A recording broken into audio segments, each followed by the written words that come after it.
We've reached the beloved 80s, and while I can easily talk about the slasher craze at the time, I decided to pick up this beautiful little gem called The Monster Squad.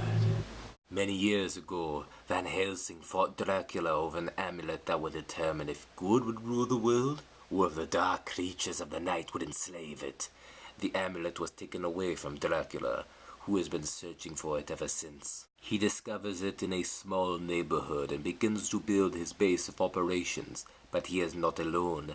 Helping him are the Wolfman, the Mummy, the creature from the Black Lagoon, and the Frankenstein monster. The only ones who can stop him, however, are kids who just so happen to be fans of monster movies. When none of the adults believe them, the kids decide it is up to them to save the world, and thus the Monster Squad is born. I love how creative the plot is. The story is really engaging for a movie that features kids as leading heroes in a horror movie. And speaking of them, I think the kid actors are really good. Usually child actors are hit and miss, but I found them to be very likable and not annoying. The two sticking out in my mind being Rudy and Horace, aka Fat Kid. Rudy being the stereotypical cool kid, and Horace who's pretty much the underdog of the group. You want to see Horace prove that he is as much of a badass as Rudy. The designs and portrayals of the monsters are phenomenal. The actor playing Dracula is mostly quiet and looks pretty intimidating, but is loud and full of rage in other scenes.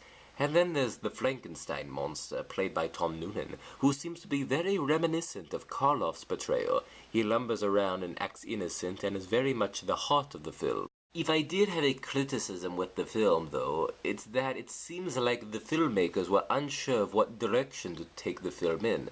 Some scenes, it feels like a family children's film, and then the next, it turns to a violent and foul-mouthed movie.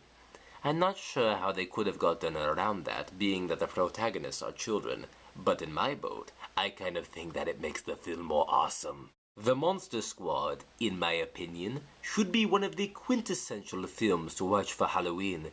You have Halloween, then you have any of the Universal monster films, The Exorcist, and then you have Monster Squad. It's loaded with wit, charm, wonderful actors, very impressive monsters, and is written and directed by people who clearly loved the Universal monsters and wanted to pay tribute in the best way possible. In this reviewer's humble opinion, they succeeded. So go on to Netflix, curl up with some garlic-topped pizza, and watch The Monster Squad. Now there is a classic. One that deserves much more recognition, if you ask me. But alas, we have one more review for Halloween. What will it be? Stay tuned, my children of the night. Stay tuned. But first, a call. Look behind you. Oh, I was punked.